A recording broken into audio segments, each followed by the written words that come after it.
اعوذ باللہ من الشیطان الرجیم، بسم اللہ الرحمن الرحیم۔ خواتین و حضرات،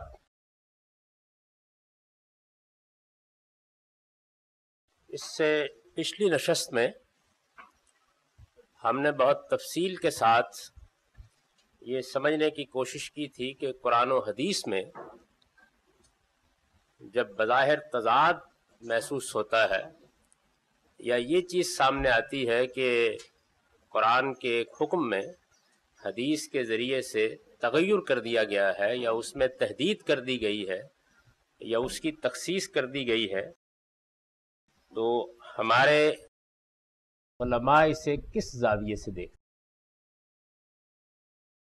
اس میں نے بڑی تفصیل کے ساتھ یہ بتایا تھا کہ امام ابو حنیفہ کا نقطہ نظر کیا ہے، امام مالک کا نقطہ نظر کیا ہے، امام شافعی اور احمد بن حنبل کا نقطہ نظر کیا ہے۔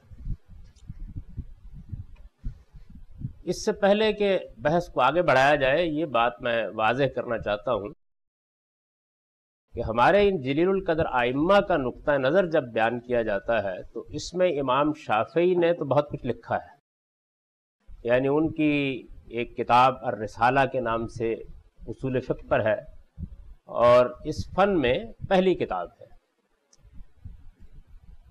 امام احمد بن حنبل کے بارے میں بھی بہت سی چیزیں ہم کو ایسی مل جاتی ہیں جس میں اصول کے مباحث میں بھی ان کا موقف کسی نہ کسی شخص نے لکھ دیا ہے، ان کے شاگردوں نے یا ان سے استفادہ کرنے والوں نے۔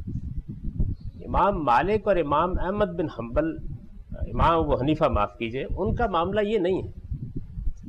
ان کے ساتھ یہ ہے کہ ہمیں عام طور پر نہ تو اصولی مباحث کے بارے میں ان کی کچھ بہت آراء براہ راست ملتی ہیں، اور نہ یہ ہوتا ہے کہ کسی شخص نے ان مباحث کے بارے میں کوئی چیز لکھ دی ہو اور اس کی انہوں نے تصدیق یا تصویب کر دی۔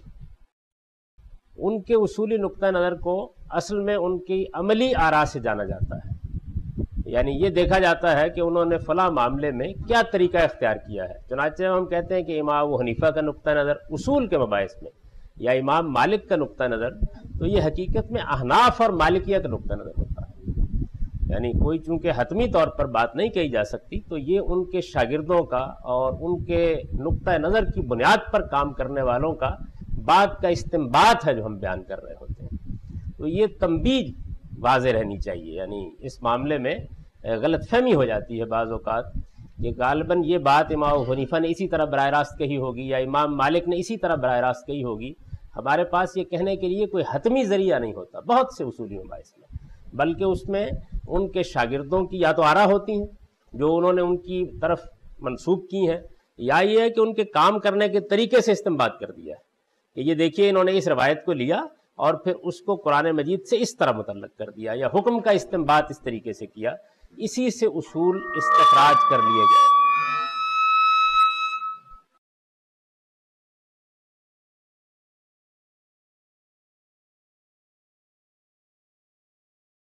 تو میں نے یہ عرض کیا تھا کہ ان چاروں کا جو نقطہ نظر اس معاملے میں ہمارے سامنے آتا ہے وہ آسانی کے ساتھ ہم یہ کہہ سکتے ہیں کہ دو اجزاء میں تقسیم کیا جا سکتا ہے۔ ایک میں یہ بات بڑے اصرار کے ساتھ کہی گئی ہے کہ قرآن مجید کے کسی حکم پر حدیث کسی نوعیت کا حکم نہیں لگا سکتی، وہ اس میں کوئی تغیر نہیں کر سکتی، اس میں کوئی تبدیلی نہیں کر سکتی، اس پر کوئی حد نہیں لگا سکتی، اس پر کوئی قید عائد نہیں کر سکتی، بلکہ وہ جو کچھ کر سکتی ہے وہ یہ ہے کہ اس کی وضاحت کر دے۔ لیکن آگے مسئلہ بہت پیچیدہ ہو جاتا ہے، یعنی ہر آدمی جس چیز کو محسوس کر رہا ہوتا ہے کہ یہ وضاحت تو نہیں، اس میں جو بات کہی گئی ہے اس کے نتیجے میں تو فی الواقع تغیر ہی ہو رہا ہے۔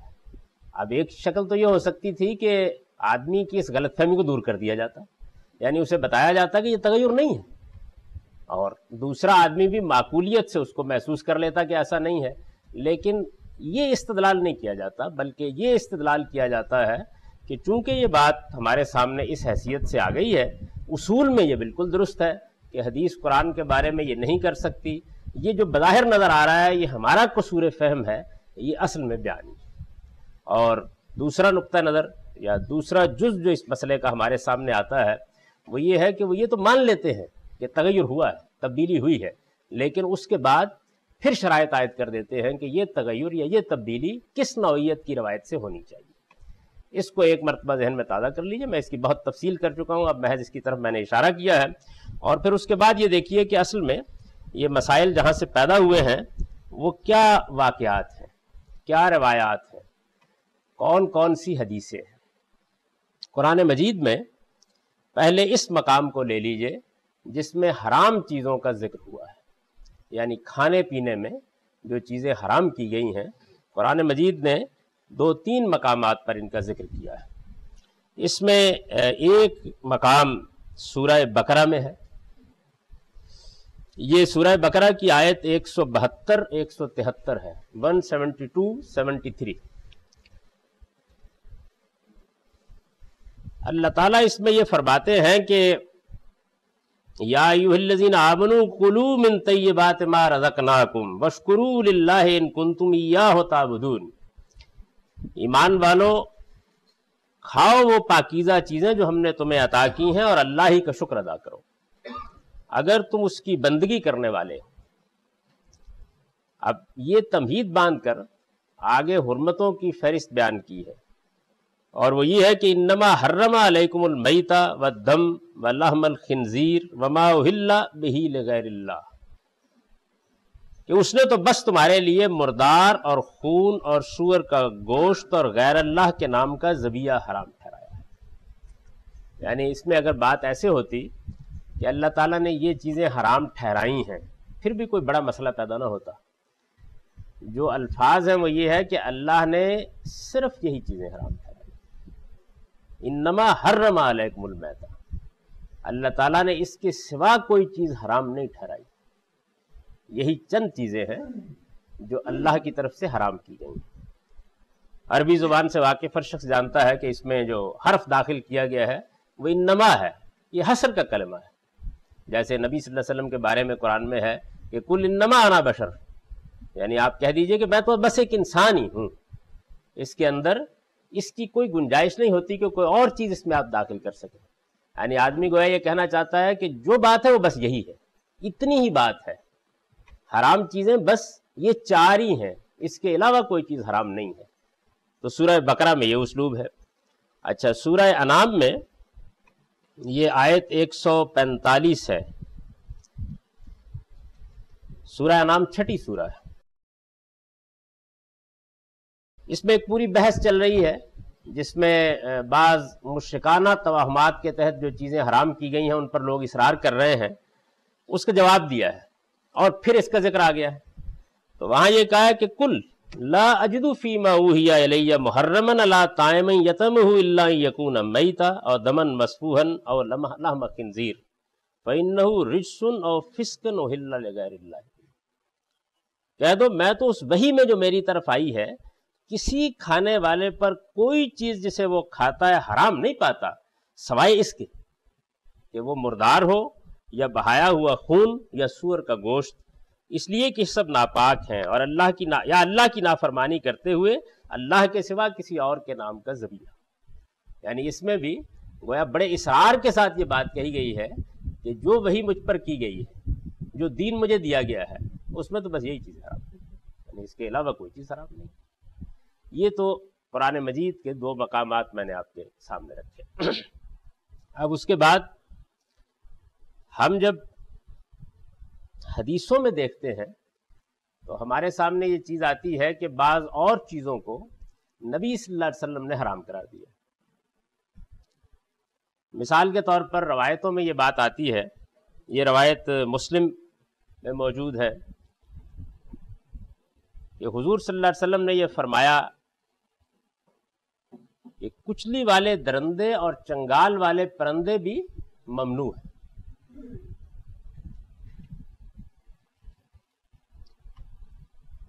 اسی طریقے سے بڑا مشہور واقعہ ہے، روایتوں کی اکثر کتابوں میں بیان ہوا ہے کہ نبی صلی اللہ علیہ وسلم نے خیبر کے موقع کے اوپر یہ دیکھا کہ لوگوں نے گدھا ذبح کر کے، پالتو گدھا ذبح کر کے پکانے کے لیے چڑھا دیا۔ تو یہ معلوم ہوا تو آپ نے کہا کہ یہ کیا کر رہے ہو تم لوگ، اور لوگوں سے کہا کہ الٹ دو اس کو، یہ نری نجاست ہے۔ ظاہر ہے کہ یہ رویہ بھی حرمت علتی کے معاملے میں اختیار کیا جاتا ہے، چنانچہ پالتو گدھے کی حرمت کے بارے میں بھی کم و بیش لوگوں میں اتفاق ہو گیا اس کی بنیاد پر۔ اب یہ مسئلہ پیدا ہوتا ہے کہ یہ کیا ہوا، یعنی ایک طرف قرآن مجید ہے جو یہ کہتا ہے کہ حرام تو بس یہ چند چیزیں ہیں، اور اس نے وہ گنوا دی، ایک جگہ نہیں 3-4 جگہ گنوا دی، یہ بتا دیا ہے کہ ان کے علاوہ کسی اور چیز کو حرام نہیں قرار دیا جا سکتا۔ اور دوسری جانب روایتوں میں بعض اور چیزوں کی حرمت کا ذکر بھی اس اصرار کے ساتھ آ گیا ہے، یعنی ایک تو وہ رویہ ہے جو مثال کے طور پر ایک روایت میں آتا ہے کہ رسالت مآب صلی اللہ علیہ وسلم نے گوہ کھانے کے بارے میں اختیار کیا۔ عربوں میں یہ کھا لی جاتی تھی، ہر قوم کا اپنا ایک مزاج ہوتا ہے، اس کے لحاظ سے بعض چیزوں سے ہم کراہت یا نفرت محسوس کرتے ہیں اور کوئی دوسرا اس سے کراہت یا نفرت محسوس نہیں کرتا۔ تو روایتوں میں یہ آتا ہے کہ نبی صلی اللہ علیہ وسلم کے سامنے یہ پکا کر رکھی گئی تو آپ نے نہیں کھائی۔ سیدنا خالد بن ولید کے بارے میں غالباً ذکر ہے کہ وہ بھی تشریف فرما تھے، تو انہوں نے پوچھا کہ یہ حرام ہے، تو آپ نے فرمایا کہ نہیں، میں اسے پسند نہیں کرتا، تو انہوں نے پلیٹ کھینچی اور کھانا شروع کر دیا۔ یعنی یہ اس موقع پر نبی صلی اللہ علیہ وسلم نے خود تو پسند نہیں کیا لیکن ان کو روکا بھی نہیں۔ یہ جو دو آیتوں میں بیان ہوا ہے کہ ان 4 چیزوں کے سوا اور کوئی چیز میں اللہ کی طرف سے جو کہی ہے اس میں حرام قرار نہیں پاتا، لیکن ایک پورا معاہدہ میں جو آگے اللہ نے بیان کیا، میں نے اب اس موضوع کو لے لیا ہے نا، اس موضوع کو میں نے لے لیا ہے، تو اس موضوع کو میں نے لے لیا تو میں ہر چیز کو بیان کروں گا، یعنی آپ اس کو مکمل سن لیجئے، پھر دیکھیے کیا کوئی سوال باقی رہ جاتا ہے۔ تو میں یہ گزارش کر رہا تھا کہ یہ قرآن مجید کی آیات ہے۔ اب قرآن مجید کی یہ آیات یہ بتا رہی ہے کہ یہ 4 چیزیں ممنوع قرار دی گئی، ان کے علاوہ کوئی چیز ممنوع نہیں ہے۔ اچھا، اور دوسری جانب روایتوں میں ہمارے سامنے بعض اور چیزوں کی حرمت کا ذکر صراحت کے ساتھ آتا ہے، بلکہ اس میں ایک روایت اس لحاظ سے بہت دلچسپ ہے کہ اس میں نبی صلی اللہ علیہ وسلم نے یہ بیان کیا کہ ایسا نہیں ہونا چاہیے کہ میرے بعد کچھ لوگ یہ کہنا شروع کر دیں کہ ہم تو بس انہی چیزوں کو حرام سمجھتے ہیں جو قرآن میں بیان ہوئی ہیں، اللہ تعالیٰ نے جیسے بہت سی چیزیں حرام کی ہیں اسی طرح سے میں نے بھی حرام کی، اور اس میں بھی خاص طور پر یہ ذکر ہوا ہے، یعنی جن چیزوں کا یہاں حوالہ دیا گیا ان کا ذکر ہوا۔ یہ ایک واقعہ ہے یعنی جو سامنے آ جاتا ہے۔ اب جب یہ واقعہ سامنے آ جاتا ہے تو پھر وہی بحث پیدا ہوتی ہے جس کا میں اس سے پہلے تفصیل سے ذکر کر چکا ہوں کہ اب کیا کیا جائے، یعنی کیا یہ کہا جائے کہ یہ روایتیں درست نہیں ہیں؟ یہ کہنا بھی بہت مشکل ہے۔ اس کی وجہ یہ ہے کہ ان روایتوں کی نوعیت بھی ایسی نہیں ہے کہ ان کو آسانی کے ساتھ رد کر دیا جائے۔ بعض چیزیں ایسی ہوتی ہیں کہ آپ ان کے بارے میں یہ نہیں کہہ سکتے کہ بس یہ ایک آدھ آدمی نے بیان کیا ہم اس کو رد کر دیتے ہیں، یعنی ایک چیز بڑی شائع و ضائع ہوتی ہے، ایک چیز عام ہو چکی ہوتی ہے، لوگ محسوس کرتے ہیں کہ ایسے ہی مسلمان کرتے آ رہے ہیں، یا نبی صلی اللہ علیہ وسلم سے اس کی نسبت کے بارے میں بھی ایک عمومی شہرت ہو چکی ہوتی ہے، وہ جس کا ہم نے ذکر کیا تھا نا پہلے کہ امام ابو حنیفہ یہ کہتے ہیں کہ بھئی یہ چیز جو ہے یہ تو اب بہت مشہور ہو چکی ہے، تو یہ اس لحاظ سے ہم پلہ سی ہو گئی ہے قرآن مجید کی کسی آیت کے، یعنی نبی صلی اللہ علیہ وسلم سے نسبت کے معاملے میں اب یہ محض خبر واحد نہیں رہی، ایک تنہا خبر نہیں رہی ہے، تو یہ چیز آدمی کے لیے تردد پیدا کرتی ہے۔ اس تردد ہی کو سامنے رکھ کر پھر وہ ساری بحث پیدا ہوتی ہے جس کا میں ذکر کر چکا ہوں، یعنی کچھ لوگ اس کے جواب میں یہ کہیں گے کہ یہ تو در حقیقت بیان ہے، وضاحت ہے، شرح کر دی ہے نبی صلی اللہ علیہ وسلم نے، لیکن اب آدمی پوچھتا ہے کس چیز کی شرح، یعنی یہ بات باور نہیں آتی نا۔ ایک طرف اللہ تعالیٰ یہ فرمائے کہ حرام صرف 4 چیزیں، اب وہ حرام صرف 4 چیزیں ہیں میں سے کون سی چیز ہے جس کی یہ وضاحت ہے، یہ کیا چیز ہے؟ اچھا، اس میں ایک طریقہ بعض لوگوں نے یہ اختیار کیا، انہوں نے کہا کہ دیکھیے بات یہ ہے کہ اللہ تعالیٰ نے کچھ چیزیں تو واضح کر دیں، بیان کر دیں، اور یہ بتا دیا کہ یہ حرام ہے، کچھ چیزوں کے بارے میں کچھ اشتباہ سا پیدا ہوتا ہے، تو یہ نبی صلی اللہ علیہ وسلم نے اصل میں اس اشتباہ کو دور کر دیا۔ بھائی اگر اشتباہ پیدا ہوتا تھا تو حلت بیان ہونی چاہیے تھی نا، یعنی یہ ہونا چاہیے تھا کہ یہ بتا دیا جاتا کہ دیکھو اس چیز کو تم خامخواہ کہیں حرام نہ سمجھ لینا، اللہ تعالیٰ نے 4 ہی چیزیں حرام کی ہیں، لہٰذا اپنا اشتباہ دور کر لو، یہ حلال ہے، تو اشتباہ دور ہونے کے بعد تو پھر اس میں اضافہ ہو گیا ہے، یعنی چیزیں 4 کی بجائے 6 ہو گئی یا 7 ہو گئی، اور یہ 6 اور 7 بھی نہیں ہوئی بلکہ بہت زیادہ ہو گئی۔ اس کی وجہ یہ ہے کہ جب آپ یہ کہتے ہیں کہ کچلی والے درندے اور چنگال والے پرندے حرام ہیں، تو کچلی والے درندے اور چنگال والے پرندے تو ایک پوری کیٹیگری ہے، یعنی 1 نہیں، 2 نہیں، 4 نہیں، ایک پوری فہرست گنوائی جا سکتی ہے کچلی والے درندوں کی، اور ایک پوری فہرست بیان کی جا سکتی ہے پرندوں۔ تو یہ جو مسئلہ ہے یہ اب مشکل کے لحاظ سے سمجھ لینا چاہیے، یعنی کیا مشکل پیش آئی ہے۔ تو اس کو حل کرنے کے لیے میں نے عرض کیا کہ ایک طریقہ یہ اختیار کیا کہ دوسرا طریقہ یہ اختیار کیا انہوں نے کہ قرآن مجید جو بات کہہ رہا ہے یہ بھی وحی کی بنیاد پر کہی گئی ہے، اور اللہ تعالیٰ نے اپنے پیغمبر کے ذریعے سے ہم کو یہ بھی بتا دیا، اور یہ چونکہ ایک ایسی خبر ہے جو بہت شائع و ضائع ہے، بہت عام ہو چکی ہے، اگر اس کو ہم فنی لحاظ سے متواتر نہیں بھی کہہ سکتے تو مشہور تو کہہ ہی سکتے ہیں۔ لیکن اس میں پھر وہ سوال پیدا ہوتا ہے کہ اللہ تعالیٰ نے یہ اتنے اصرار کے ساتھ کہنے کے بعد کہ میں نے تو صرف 4 ہی چیزیں حرام کی ہیں، یہ پھر پیغمبر کے ذریعے سے کیوں بتایا کہ اور بھی چیزیں حرام ہیں؟ یعنی اس کی وجہ کیا ہے، سبب کیا ہے؟ تو دل کا اطمینان کسی چیز پر نہیں ہوتا۔ میں نے یاد ہوگا آپ کو کہ قرآن مجید کی زبان پر جب گفتگو کی تھی تو یہ بتایا تھا کہ قرآن کا اپنا ایک خاص اسلوب ہے چیزوں کو بیان کرنے کا، وہ ایک خاص طریقے سے اپنی بات کہتا ہے، اور اس پس منظر کو جب تک آدمی نہ سمجھ لے جس میں وہ بات کہتا ہے، اس اسلوب کو نہ سمجھ لے جس میں وہ بات بیان کرتا ہے، اسی طریقے سے بعض اوقات وہ بعض چیزوں کو اس طرح چھوڑ دیتا ہے کہ گویا وہ ایک عقلی سا اقتضا ہوتا ہے جس کو لفظوں میں بیان کرنے کی ضرورت نہیں ہوتی۔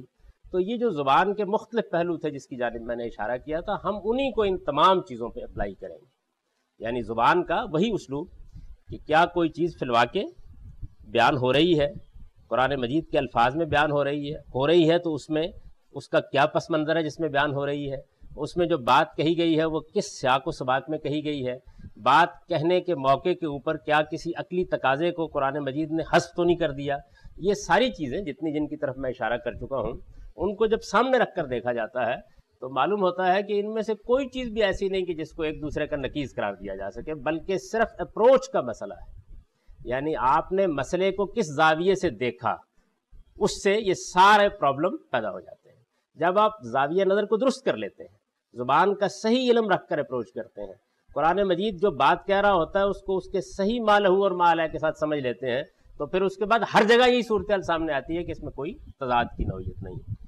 تو اس مسئلے کو، حرام حلال کے مسئلے کو ذرا تفصیل کے ساتھ دیکھ لیجیے۔ نوعیت اللہ تعالیٰ نے جو شریعت ہم کو دی ہے اس کی ہے کیا؟ یہ بات جو میں عرض کر رہا ہوں یہ قرآن مجید سے ہی معلوم ہوتی ہے، یہ قدیم صحائف سے بھی معلوم ہوتی ہے۔ قرآن مجید نے اس کو جگہ جگہ نہ صرف یہ کہ بیان کیا ہے بلکہ یہ بتایا ہے کہ اگر اس کو فراموش کر دیا جائے تو ہر چیز اپنی جگہ چھوڑ دیتی ہے۔ اللہ تعالیٰ کے جتنے بھی شرائع دیے گئے ہیں ان کی نوعیت کیا ہے، اس کو سمجھنے کے لیے ذرا ایک تمہید سمجھ لیجیے۔ اللہ نے انسان کو اندھا نہیں پیدا کیا، بہرا نہیں پیدا کیا، بلکہ اس کو عقل اور شعور کی صلاحیت دے کر پیدا کیا ہے، اس کی ایک فطرت بنائی ہے۔ اپنی اس فطرت کو وہ بہت اچھی طرح خود سمجھتا ہے، اس کی بنیاد پر اس کے معروف اور منکر وجود میں آتے ہیں۔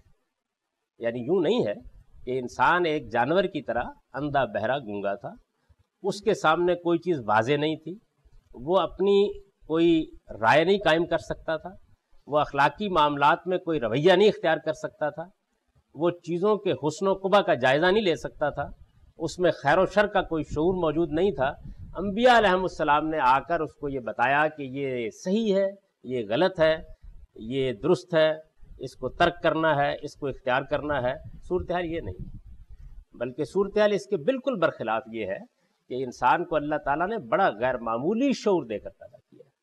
وہ ایک وحی وہ ہے جو اپنے اندر لے کر آتا ہے، ایک حقائق کا علم وہ ہے جو اس کی ذات میں ودیت کر دیا گیا ہے، اور وہ اس کی بنیاد پر اپنی زندگی شروع کرتا ہے۔ اب یہ جو چیز ہے انسان کے اندر جو ودیت کی گئی ہے، یہ اس کی رہنمائی کرتی ہے، اور یہ ہر اس معاملے میں رہنمائی کرتی ہے جو اس کے لیے تزکیے کا باعث بنے، اس کے لیے تطہیر کا باعث بنے، اور بالکل اسی طریقے سے یہ ان تمام امور میں بھی اس کی رہنمائی کرتی ہے جس میں اس کو اخلاقی رویے اختیار کرنے ہوتے ہیں۔ یعنی ایک چیز